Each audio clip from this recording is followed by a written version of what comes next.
Oke, langsung menjawab pertanyaan Bang Fahmi tadi, apakah situasi PSBB atau penetapan bencana nasional tepatnya melalui Kepres yang sudah ditandatangani oleh Jokowi itu bisa dijadikan dasar post major dalam konteks hukum perdata, gitu kan?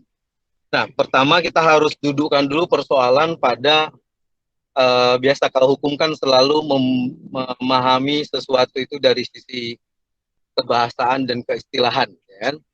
Post major kata asing yang kita terjemahkan sebagai keadaan memaksa atau keadaan kahar, bahasa lain juga yang dipakai dalam bahasa Indonesia, yang dalam uh, hukum kita sebenarnya tidak ditemukan definisi yang begitu tuntas gitu ya tentang post major ini. Karena kita bicara hukum perdata, tentu sumber pertama kita sebagai ajaran yang kita pakai adalah dari BW, ya kan. Nah, di BW tidak ada definisi yang secara saklek begitu memberikan gambaran tentang post major. Yang ada hanya semacam penjelasan keadaan tentang post major gitu ya, keadaan memaksa. Yang kalau mau kita ringkas, sebenarnya keadaan memaksa ini adalah bisa diterjemahkan sebagai keadaan yang berada di luar kapasitas dan kapabilitas manusia. Kira-kira begitu ini, dengan berbagai macam variasi gitu ya.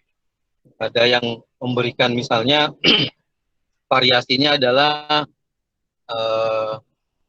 act of God misalnya, perbuatan Tuhan, gitu kan? Sesuatu yang tidak bisa dikreasi oleh manusia, kayak banjir, kayak tsunami, gitu ya. Kemudian ada perbuatan-perbuatan yang tidak bisa dicegah oleh manusia, seperti ya, pandemi, gitu. Itu hal-hal yang selama ini dipahami sebagai post major. Saya kira dalam konteks hukum perdata biasanya di kontrak pun ada beberapa kontrak yang dibuat memberikan semacam rincian kira-kira kategori apa saja yang bisa dijadikan sebagai bentuk dari post major gitu ya.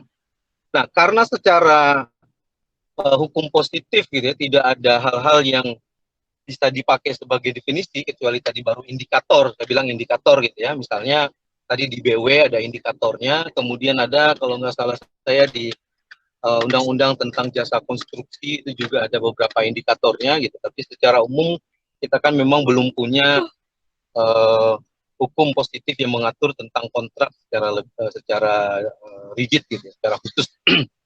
Nah, jadi kalau kalau kita lihat dari posisi ini, ya post major tadi sederhananya kalau dari sekian banyak doktrin bisa diterjemahkan sebagai sebuah keadaan yang itu berada di luar kapasitas dan kapabilitas manusia. Nah, sekarang kita bicara tentang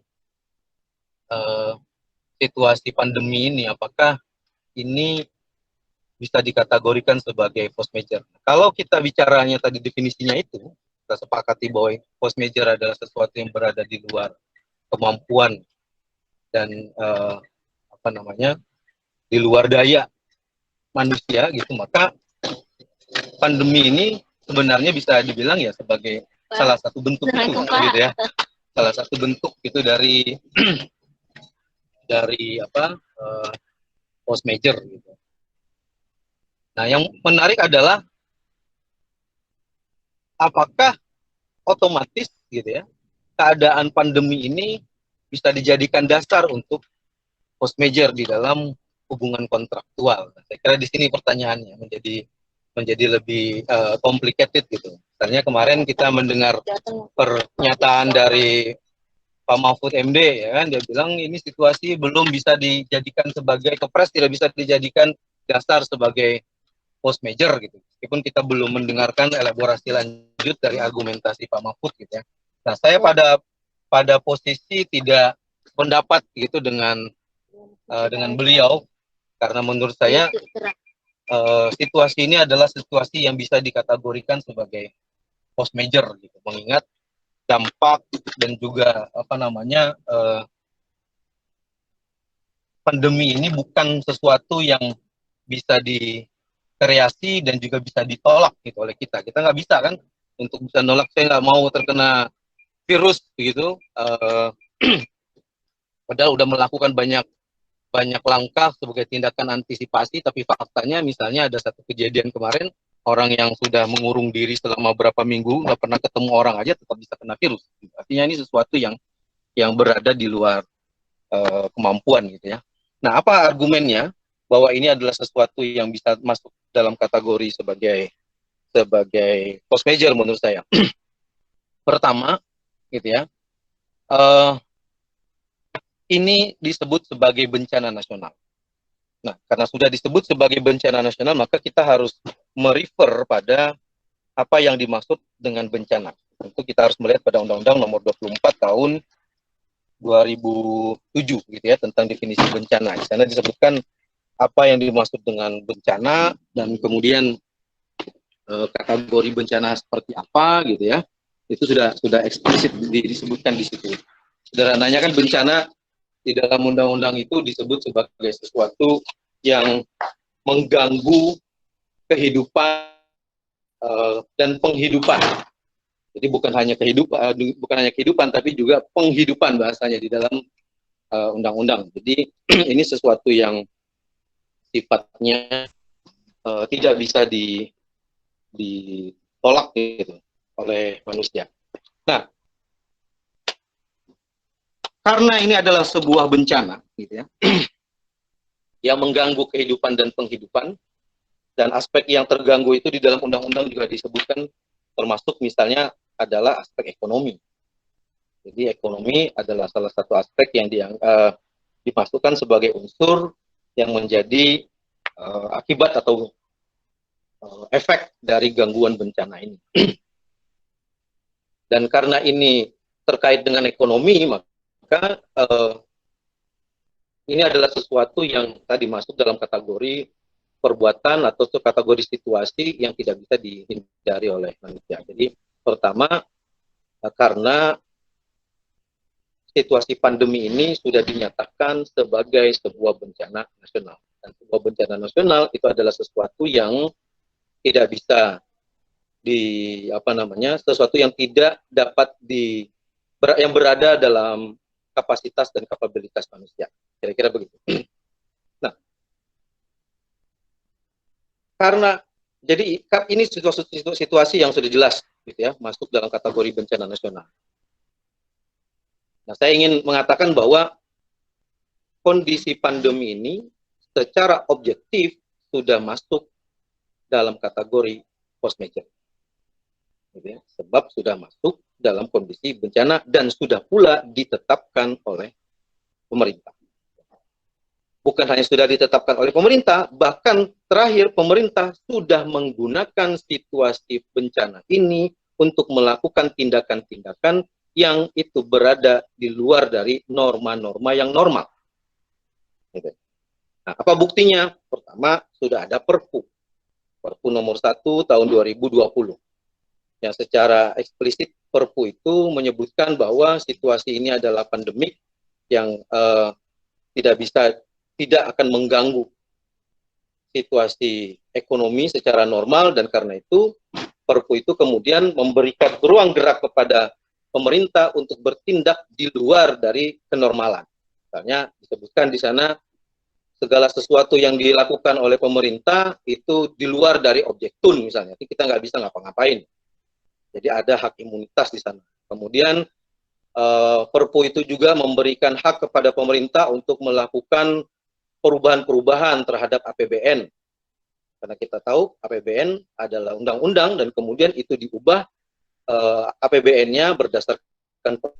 Artinya apa? Pemerintah sudah bertindak di luar dari situasi normal dan menganggap situasi pandemik ini adalah sesuatu yang sifatnya luar biasa. Itu turunan teknisnya. Nah, artinya secara objektif, kalau saja pemerintah sudah menganggap ini situasi yang di luar normal, gitu ya, apakah kemudian hukum privat itu berbeda dengan hukum publik? Kan di sini ada pertanyaannya di sana. Ketika dalam hukum publik pemerintah sudah menyatakan ini situasinya situasi luar biasa, Nah, apakah ini berdampak terhadap kondisi hukum privat? Dalam hal ini adalah kita bicara soal kontrak.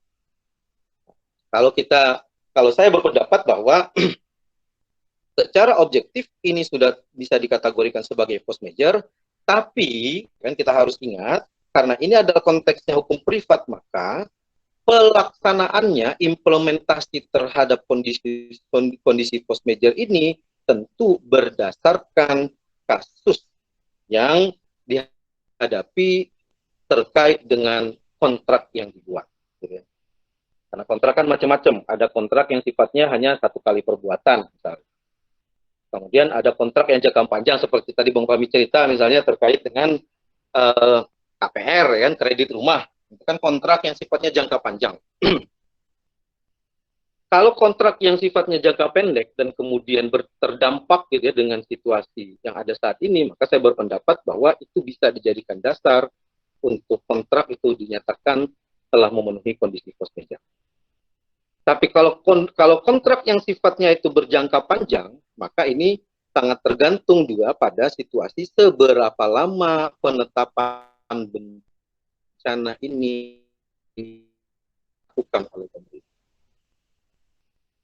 Jadi sifatnya harus dievaluasi.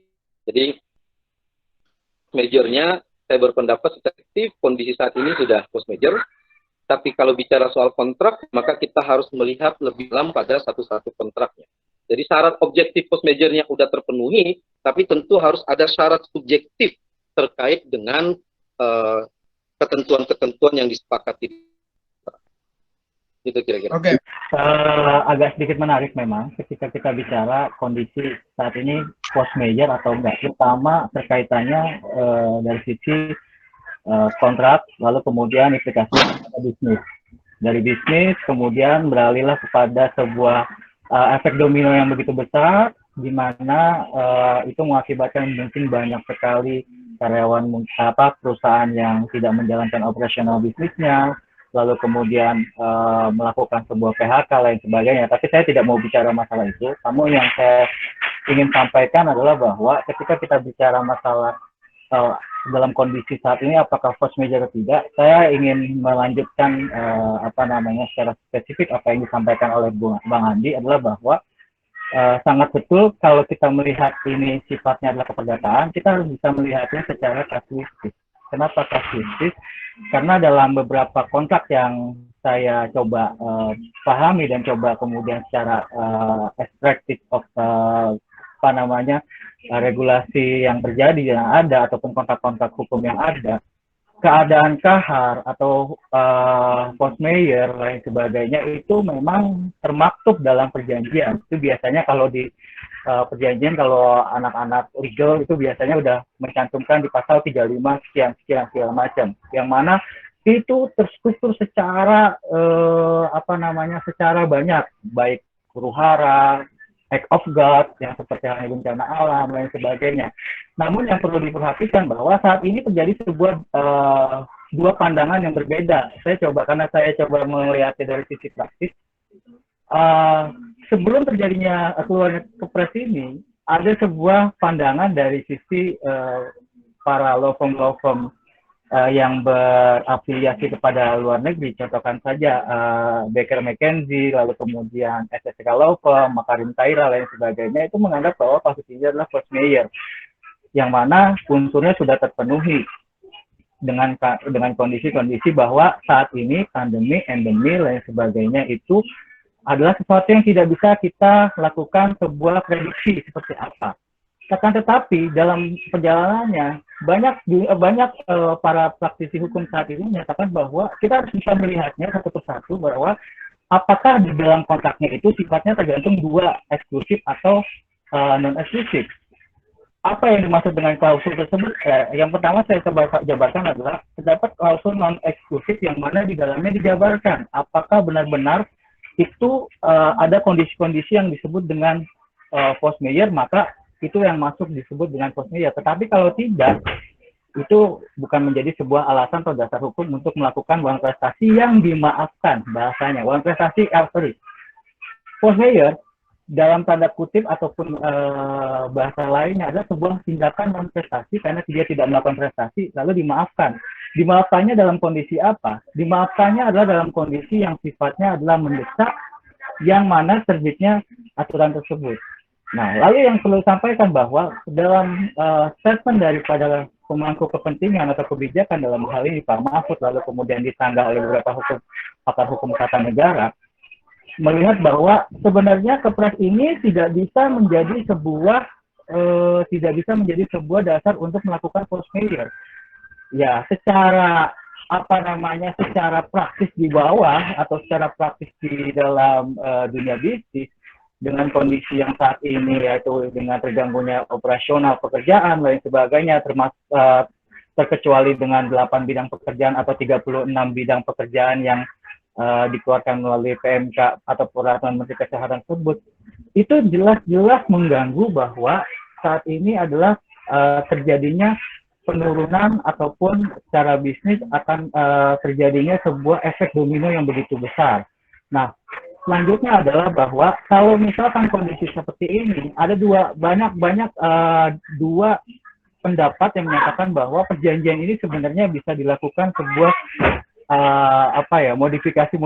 Salah satunya tadi disampaikan oleh Bang Isnur bahwa dalam pertanyaannya ada sebuah teori, yaitu selain force majeure adalah berupa rebus substantivus, yang mana bisa dilakukan dalam kondisi saat ini, di mana dirubah sedikit modifikasi kontrak tersebut. Hal ini secara praktis sudah dilakukan oleh beberapa perusahaan-perusahaan yang jelas berafiliasi kepada BUMN. Contohnya saja, Pertamina saat ini, karena memang dia bidang usaha yang tidak berhenti sekaligus, tetapi karena adanya kondisi PSBB ini, dia harus menurunkan nilai produksi, lalu berdampak pada aturan internasional, dia melakukan perubahan keadaan dengan cara melakukan negosiasi ulang, lalu kemudian melakukan penurunan harga, lain sebagainya. Nah, lalu kemudian secara kasus, apa yang terjadi ketika Bang Fahmi masuk ke leasing, lalu ditawarkan sebuah opsi, Bapak mau nunda atau nyicil atau apa lain sebagainya, koreksi kalau saya salah mendengar Bang Fahmi. Ini karena sifatnya adalah masih sebatas sebuah alasan pemaaf. Artinya dalam kondisi saat ini, kreditor saat ini tidak memiliki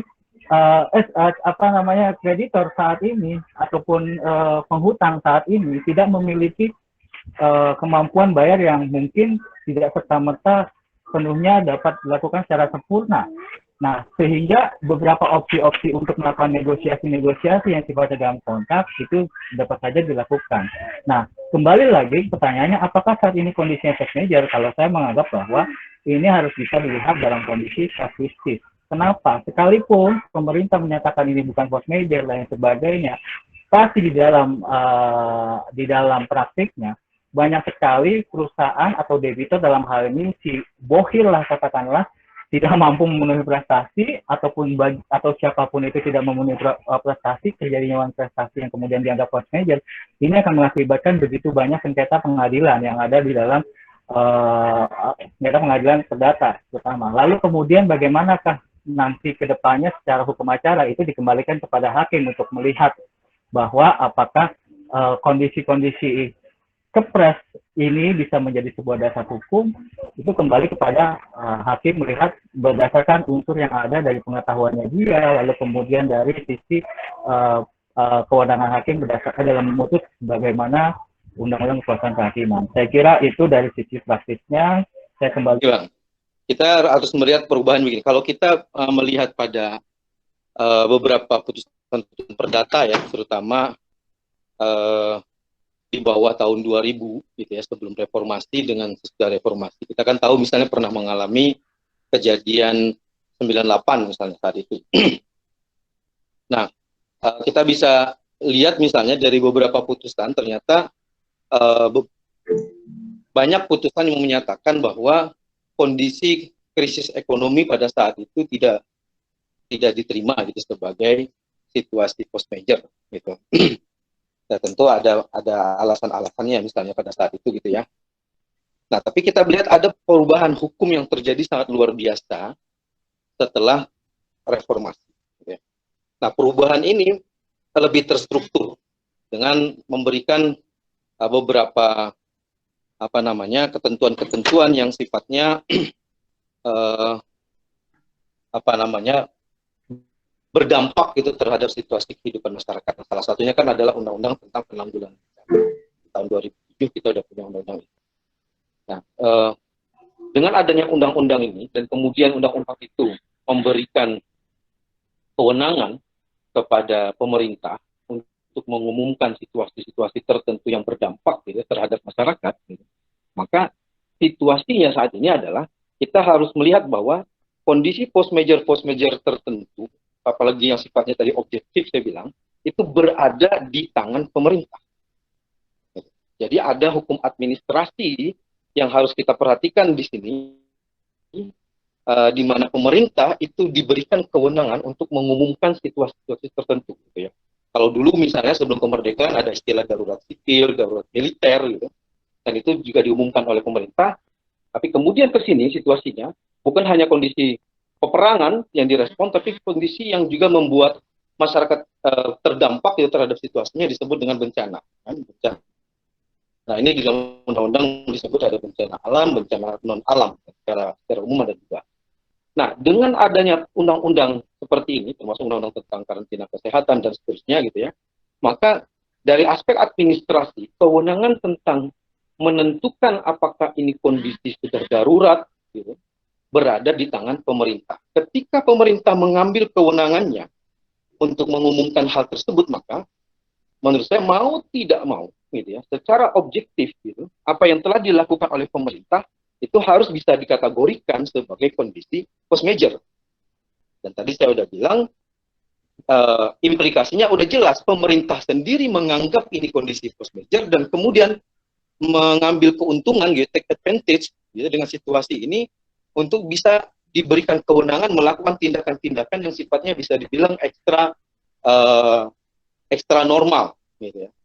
Nah, kalau pemerintah saja sudah menyatakan ini sebagai kondisi darurat dan kemudian mengambil langkah-langkah yang sifatnya juga darurat di luar dari kondisi norma-norma biasa, maka tadi saya bilang bagaimana korelasi ini dengan hukum private, dengan hukum perdata gitu ya. Nah, kita tahu hukum perdata salah satu ketentuan dalam kontrak kan dia tidak boleh bertentangan dengan norma-norma yang sudah ada. Dia harus ikut pada kondisi-kondisi itu, gitu ya. Artinya dia ikut pada ketentuan-ketentuan yang berlaku secara normatif, gitu ya. Nah, ketika kontrak itu salah satunya harus mengikuti ketentuan normatif dan ketentuan normatif di sini jelas, kewenangan untuk mengumumkan kondisi darurat, kondisi bencana yang sifatnya itu adalah berada di luar kapasitas manusia, maka kontrak pun itu harus mengikuti gitu.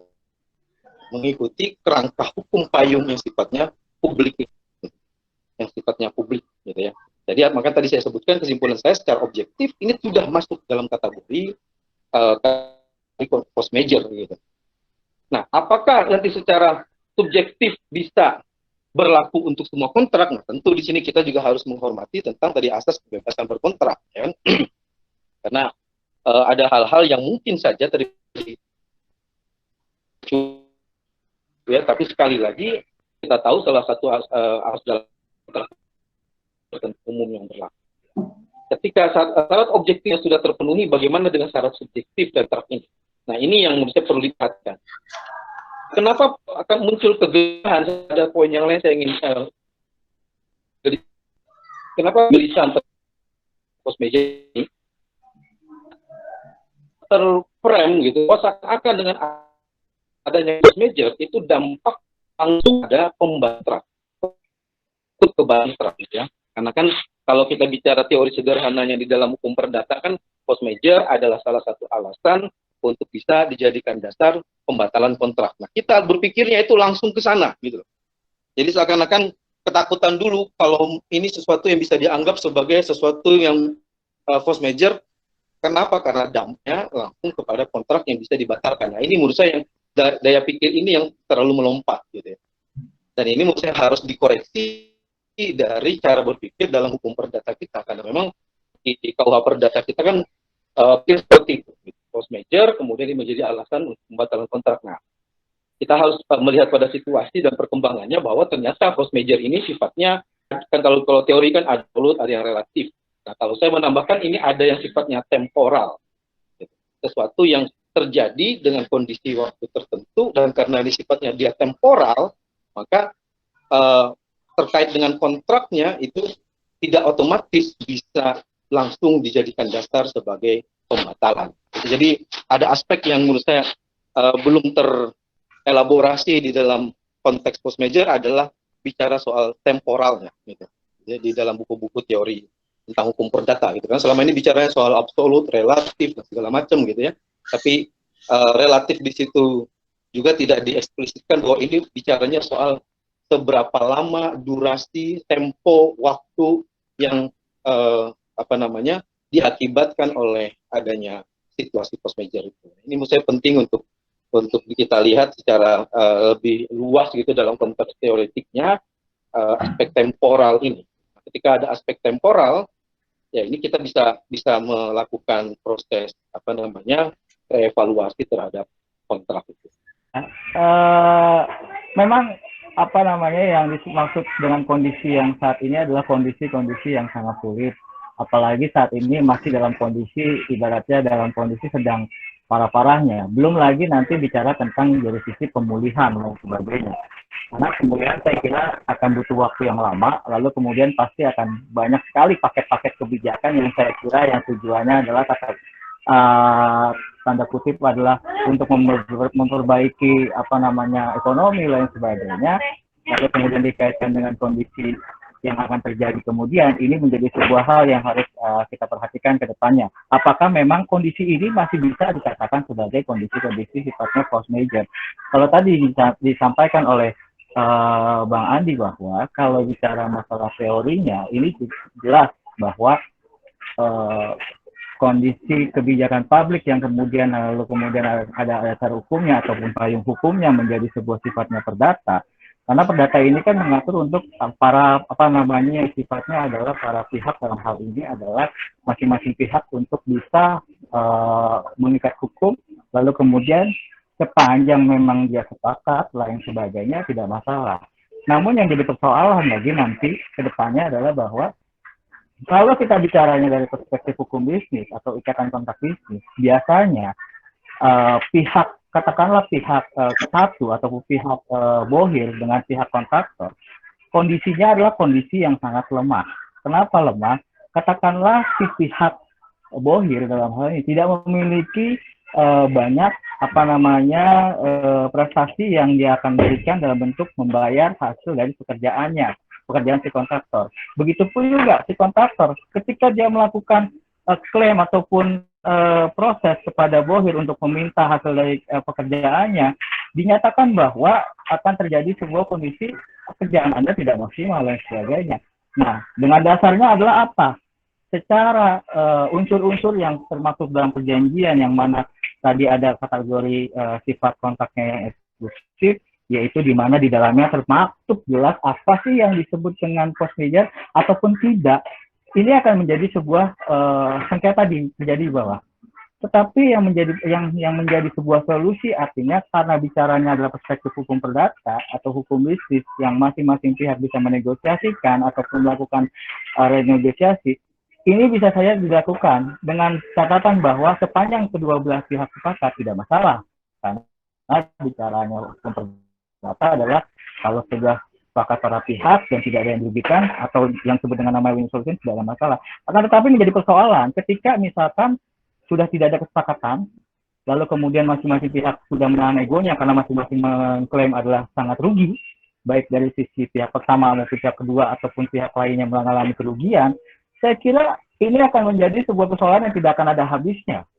Lalu kemudian kebanyakan para konsultan hukum bisnis selalu bilang, please kepada owner, owner jangan greedy terhadap proses ini. Kita lebih baik mengamankan dari sisi tanda kutip cuannya daripada kita bicara masalah proses hukum. Karena kalau bicara proses hukum akan sangat banyak kita menghabiskan waktu dan sebagainya. Jadi seperti itu. Karena kenapa? Aspek bisnis itu akan masuk dari sisi nanti lapangan pekerjaan, lalu kemudian lain sebagai pendapatan masyarakat. Masyarakat juga tidak bisa menikmati dari dari sisi operasional bisnis lain sebagainya. Itu saya kira menjadi sebuah hal yang perlu kita kaji bersama dalam hal ini. Tentu dalam hal ini bicara masalah postmate atau tidak, saya secara pribadi sudah memberikan sebuah legal opinion kepada beberapa company menyatakan bahwa kalau misalkan kontrak itu bisa dilakukan perubahan, silakan lakukan perubahan dengan cara negosiasi pendekatannya dengan cara baik. Tapi kalau tidak bisa ya sudah, kita coba melakukan dengan cara lain, karena dalam kondisi kita tidak tahu sampai kapan seperti ini. Yang sangat parah adalah nanti pemulihannya juga belum waktunya yang sangat lama. Saya kira itu dari saya. Ya, kalau bicaranya syariah, Bang Fahmi, gini situasinya. Saat ini saja hak Allah, ya kan, untuk disembah melalui sholat Jumat saja sudah dibatasi. Ya, ini bicara ini norma umumnya dulu nih. Sedangkan dalam prinsip syariah itu kan jelas, hakullah ahakku ayyuqdo. Kan begitu prinsipnya. Hak Allah itu lebih dulu harus dilaksanakan. Ketika hak Allah saja itu sudah dipangkas dengan pembatasan-pembatasan ini, dan itu sesuatu yang masih bisa ditoleransi berdasarkan agama, bagaimana pula dengan hak manusia? Itu kan adalah sangat zalim kalau kemudian kita misalnya menempatkan hak manusia lebih tinggi ketimbang hak Allah, sedangkan hak Allah sudah dipangkas. Ini bicara norma yang umumnya dulu tentang syariah. Jadi kalau saya sih berpendapat kalau hak Allah aja udah kita kurangi, ya maka dengan sendirinya kita harus bisa memposisikan gitu ya, hak manusia otomatis itu bisa dikurangi dengan kondisi seperti ini. Jadi kalau dalam perspektif syariah saya melihatnya seperti itu. Ini kan ada hak adami, ada hakullah. Nah, dalam konteks syariah hak Allah itu sifatnya lebih tinggi ketimbang hak adami, gitu ya.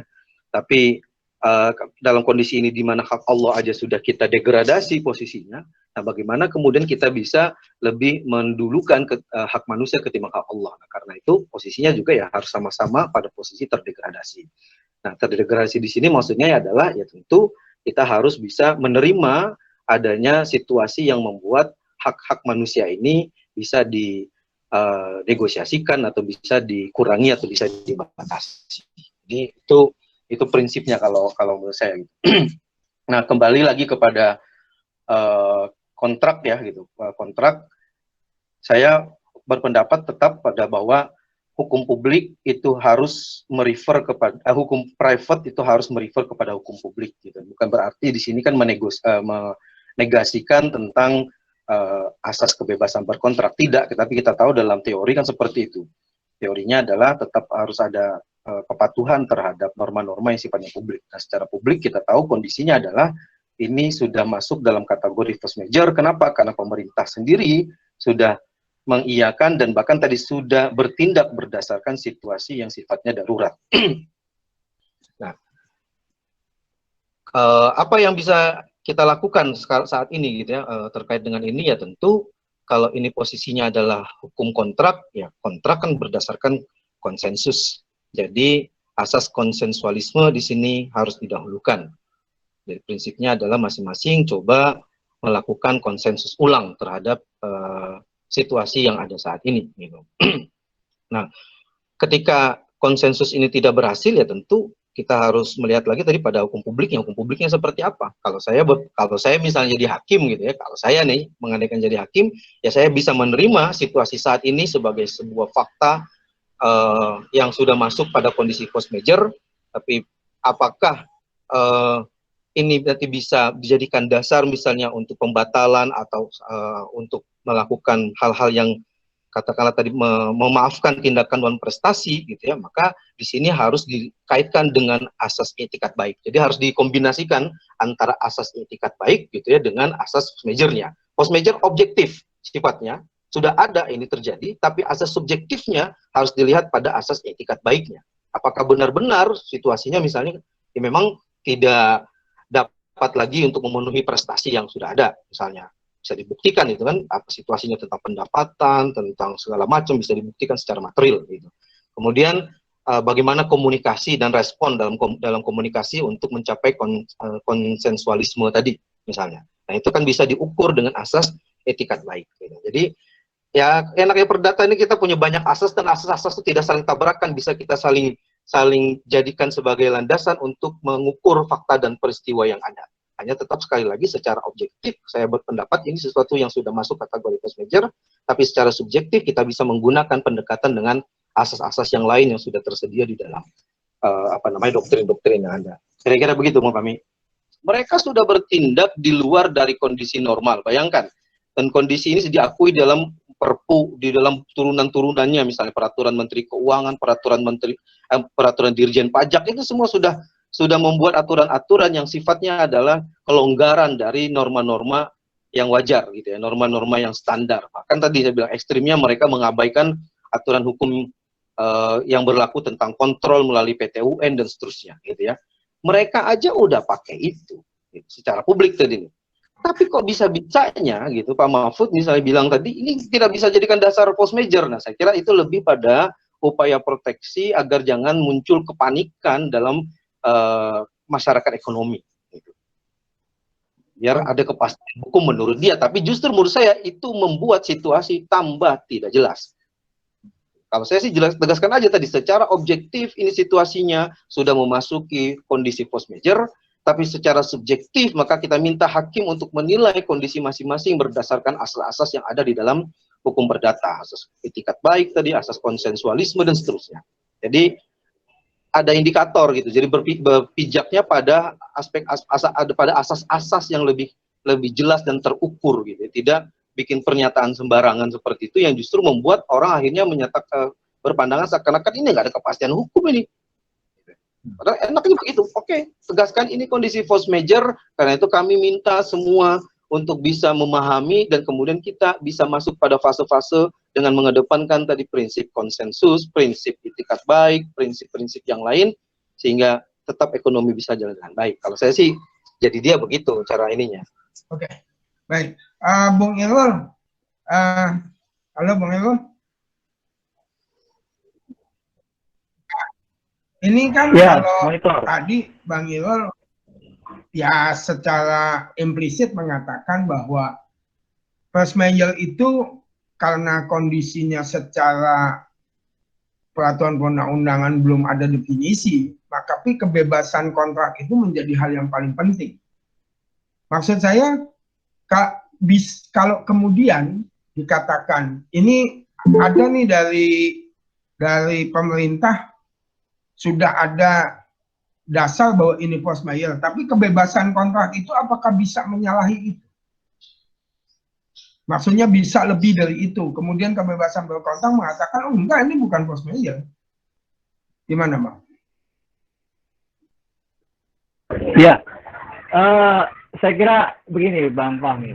Tadi disampaikan Bang Andi menggelitik sih sebenarnya kalau bicara masalah asas hukum perdata memang sangat banyak. Atau mungkin kalau saya coba melakukan tanda kutip bukannya saya bukan saya mengeksploit sebuah ilmu ya, bukan, tapi saya coba berpikir kalau anak-anak berpandangan bahwa hukum perdata maupun pidana atau hukum tata negara itu sebenarnya yang paling mudah adalah hukum perdata karena dia seperti sendal klop, artinya ketika dia coba cocok gak? Nggak cocok, ya nggak usah dipakai. Ini cocok gak? Nah, maksudnya adalah ini sebuah perumpamaan, artinya bahwa sebenarnya dengan kondisi hukum perdata ini, apakah nanti dengan kebebasan berkontrak kalau dengan kondisi kayak gini lalu kita bisa berubah?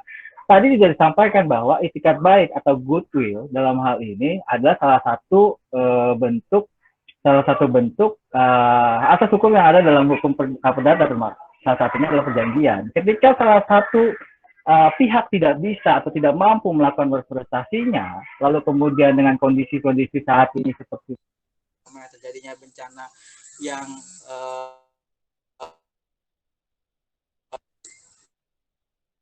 sifatnya adalah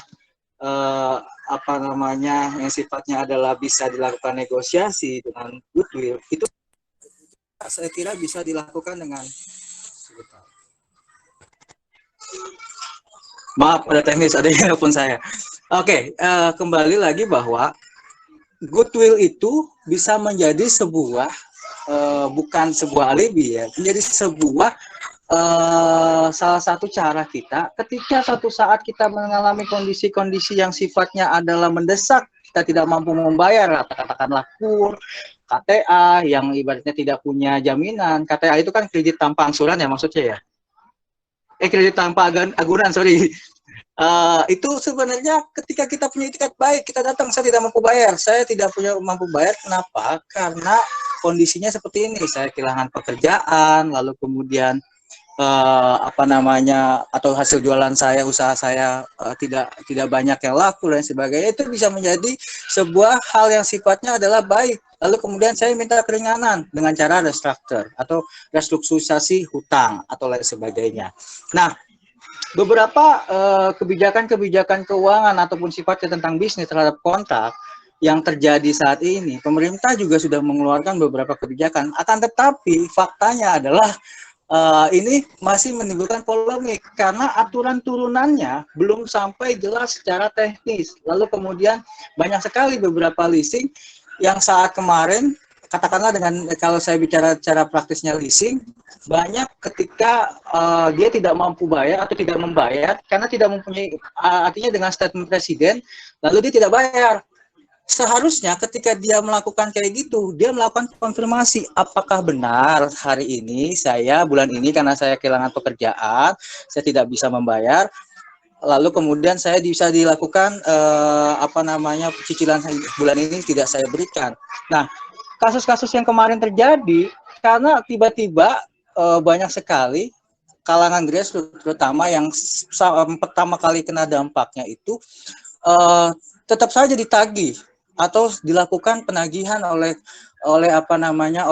leasing, yang mana ketika saat dia tidak mampu membayar ataupun tidak melakukan itu, terjadilah sebuah bad debt ataupun tindakan bahwa terjadinya sebuah hal yang merugikan dia sendiri, yaitu TBI checking lah, lain sebagainya, jadi masalah. Nah, hal ini nih yang terjadi saat ini dalam dunia bisnis atau dunia kontrak terkait tentang kondisi force majeure.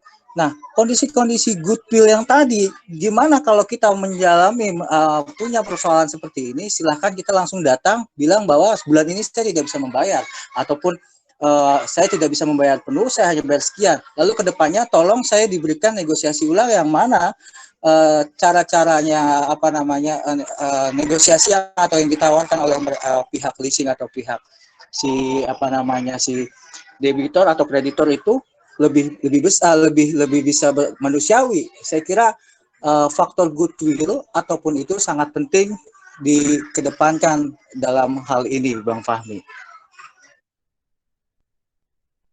Tapi ada masalah dikit nih, Bang Ilul. Ternyata pada prakteknya restrukturisasi atau renegosiasi itu, ketika dihitung itu jadi jebakan Batman. Misalnya beban bunganya lebih, terus kemudian ada opsi malah yang bikin gak enak. Ya udah Pak, kalau mau renegosiasi ya kayak begini, kalau nggak mau jalanin sekarang. Ini kan jebakan Batman sebetulnya buat masyarakat yang atau buat kreditur yang minjem uang. Ini kalau kayak gimana? Padahal kalau dalam ketentuan force majeure kan lain, gitu. Jadi ini kan malah bikin jebakan Batman, yang jebakan Batman jelas itu posisinya merugikan. Padahal ketika ada ketentuan force majeure itu seharusnya kan rakyat itu menjadi dihilangkan bebannya. Nah ini kemudian bagaimana ini ketika ada jebakan Batman dan begini? Silakan Bang Ilul. Ya, Bang Fahmi, betul. Restrukturisasi dalam bentuk negosiasi itu sering terjadi. Penawaran dari pihak dalam hal ini pihak bank atau pihak leasing dan lain sebagainya itu kadang-kadang penawarannya lebih parah. Padahal dasar hukumnya juga sudah keluar sebenarnya, yaitu salah satunya adalah POJK 11 tahun 2020, yang mana di dalam peraturan otomatis OJK tersebut ada suku bunga turun, jangka waktunya diperpanjang, lain sebagainya. Nah, untuk mengalami hal-hal yang seperti ini, terjadinya deadlock, lain sebagainya, force majeure yang dikatakan tadi adalah sebagai dasarnya, itu nanti salah satu pihak tuh akan ada yang melakukan proses hukumnya kemudian, karena prosesnya adalah deadlock. Itu yang terjadi. Cuma kan kalau untuk masyarakat tidak mungkin dia melakukan gugatan, kan seperti itu. Yang ada adalah kalangan-kalangan grassroots yang terkena dampak dalam hal ini ojol mungkin yang saat ini menjadi yang menjadi case adalah bahwa dia akan menjadi sebuah kategori bad debt dan ini tentunya akan merugikan sehingga faktor yang disebut dengan force majeure karena tidak adanya sebuah inkonsistensi pemerintah dalam hal ini justru ini akan mencetik untuk kalangan grassroots yang saat ini berdampak lebih besar. Untuk kalangan bisnis memang terkena dampaknya, akan tetapi mereka itu masih bisa melakukan pemulihan dengan cara yang lain. Tetapi yang untuk kalangan-kalangan yang paling kena sekali yaitu salah satunya adalah ojol. Nah, karena dia tidak bisa ngapa-ngapain ketika kondisinya sudah mau melakukan renegosiasi, lalu kemudian coba melakukan restrukturisasi, tetapi dia tidak mampu, yaitu akan menjadi sebuah hal yang sifatnya adalah sangat merugikan. Sehingga kepastian hukum di sini benar, kepastian hukum di sini sudah tidak ada lagi. Seperti itu, Bang. Nah, terus solusinya gimana, Bang? Kalau saya sih melihatnya gitu, solusinya untuk kalau saya melihat dari sisi secara bisnis, tentu ini saya masukkan kepada dari sisi menghitungnya dengan cara sektor. Tetapi kalau kalangan bawah ini yang saya sampai sekarang belum pikirkan adalah gimana caranya dilakukan advokasi. Advokasi inilah yang akan membantu mereka untuk meringankan beban hidupnya seperti itu saya kira. Advokasinya apa? Bisa saja nanti saya kira Bang Istur mungkin akan mendapatkan pengaduan-pengaduan terkait tentang leasing saya kira di LBH Jakarta ataupun beberapa yang lain karena ada beberapa asosiasi bantuan hukum saya lihat di beberapa grup praktisi hukum juga sudah banyak melakukan coba gugatan terkait hal itu.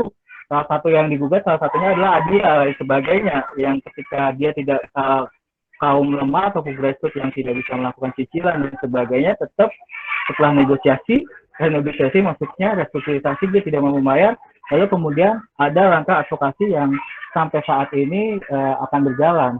Jadi solusinya ya mau tidak mau karena ini deadlock akan terjadi sebuah sifat yang artinya bawa kerana hukum. Cuma di situ sekali lagi ketika kita bicara hukum saya pun sebagai seorang konsultan hukum akan coba melakukan pendekatan sebisa mungkin kita jangan melakukan proses hukum deh karena bagaimanapun juga ini dari sisi bisnis ya kalau sisi bisnis ataupun apa karena bagaimanapun juga perusahaan itu di mana-mana nyarinya itu cuan bukan bicara masalah apa tapi kalau udah bicara pride lain sebagainya itu akan maksudnya udah relatif hukum.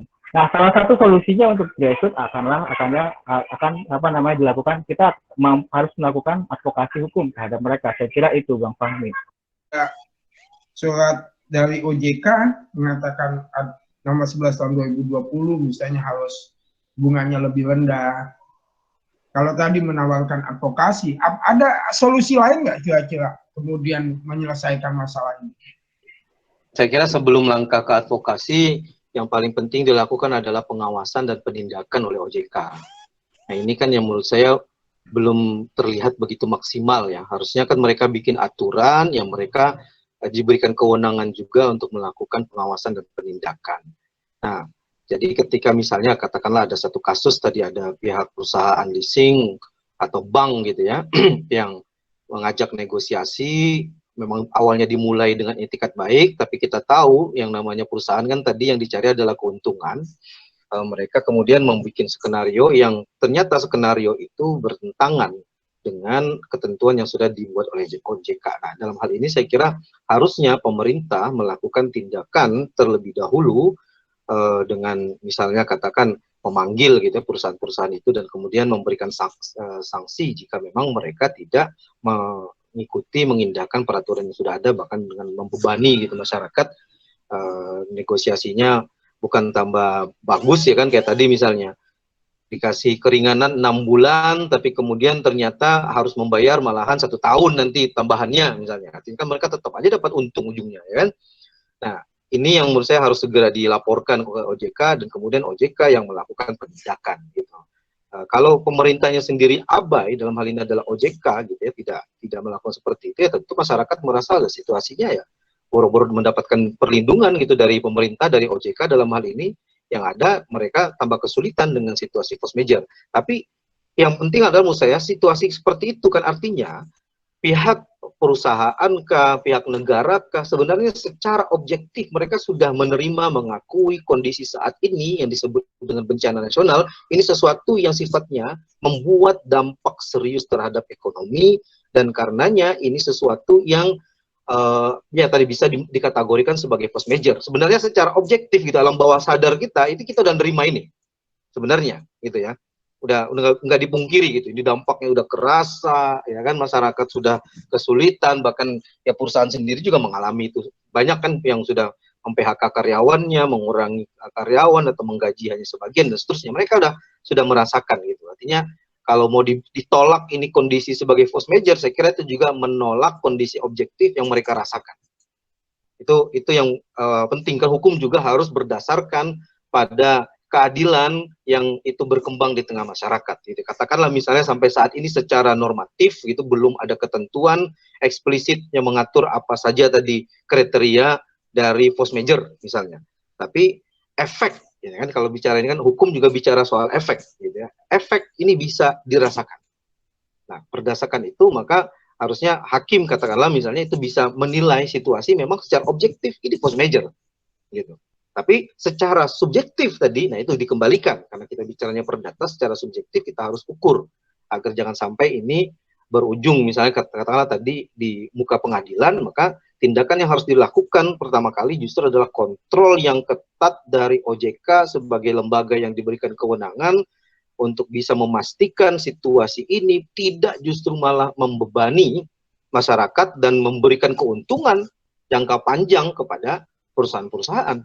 Gitu. Nah ini yang belum saya baca gitu ya situasinya, misalnya OJK menghukum katakanlah tadi misalnya ada satu perusahaan ini ketahuan nih bahwa dia menegosiasikan seperti ini dan karena itu kamu nggak boleh seperti ini, misalnya tadi kasih teguran tertulis kah atau sampai misalnya ancaman pencabutan izin dan seterusnya. Nah kalau ada tindakan nyata seperti itu, saya kira juga kita akan sama-sama enak gitu ya, masyarakat yang sebagai nasabah misalnya atau sebagai debitur juga akan enak gitu ya, merasa terlindungi oleh negara memainkan perannya dengan baik, kemudian perusahaan juga tadi tidak greedy, kalau bahasa Nyirul tadi tidak greedy, memanfaatkan ini justru untuk cari keuntungan jangka panjang yang lebih besar gitu kan, tadi memperpanjang kontrak, tapi kemudian kontrak yang harusnya diperpanjang 6 bulan ditambahin 1 tahun misalnya, atau bunganya yang tadinya harusnya turun malah tetap atau dinaikkan dan seterusnya. Ini yang saya kira kita butuhkan saat ini, Bang. Ada benang merahnya sih bahwa kemudian ini memang bagaimana pemerintah bisa memainkan peranan untuk membuat regulasi atau apapun yang terkait dengan hal ini ya. Bukan sekedar regulasi, Bang, tapi action. Regulasi udah cukup saya kira, gitu ya. Regulasi udah cukup. Kalau ada yang itu good will, maka ini harus ada good act, not only will. Ya, saya kira itu benang merahnya di situ bahwa kemudian Bung Irul mengatakan bahwa force majeure harus didefinisikan kembali, tapi ada benang merahnya bahwa kemudian pemerintah harus melakukan sesuatu yang kemudian bisa menyelamatkan banyak orang. Ya, cuman masalahnya Bung Andi lagi aja agak sulit karena lagi bingung juga ini. Pemerintah kita kayaknya lagi bingung. Tapi itu saya tidak akan bahas itu, kebingungannya biar nanti. Masalahnya begini, pemerintah juga di masing instansinya melakukan tindakan masing-masing dan cari aman masing-masing. Itu persoalannya. Itu loh. LPS misalnya udah dapat garansi dari pemerintah melalui Perpu, dapat pinjaman untuk menggaransi seluruh nasabah, ya kan? OJK misalnya pajak dan masing-masing bertindak sendiri. Nah ini yang menurut saya yang tidak dilakukan dengan baik oleh pemerintah, melakukan integrasi konsep seperti apa mulai dari A sampai Z di hulu ke hilirnya, biar ini bisa dilewati dengan baik. Jangan sampai nanti kalau benar terjadi krisis ekonomi, ya kan, sebagai dampak dari corona ini, yang tadi butuh waktu pemulihannya sangat panjang gitu ya, itu akan lebih kacau lagi nih gitu. Ini situasi saat ini aja kita ini baru 2 bulan ya kan, udah goyang semua, apalagi kalau sudah masuk krisis katanya gitu sampai 1 tahun 2 tahun. Kalau kita bayangkan ini PSBB pemasukan sedikit dan babak belur.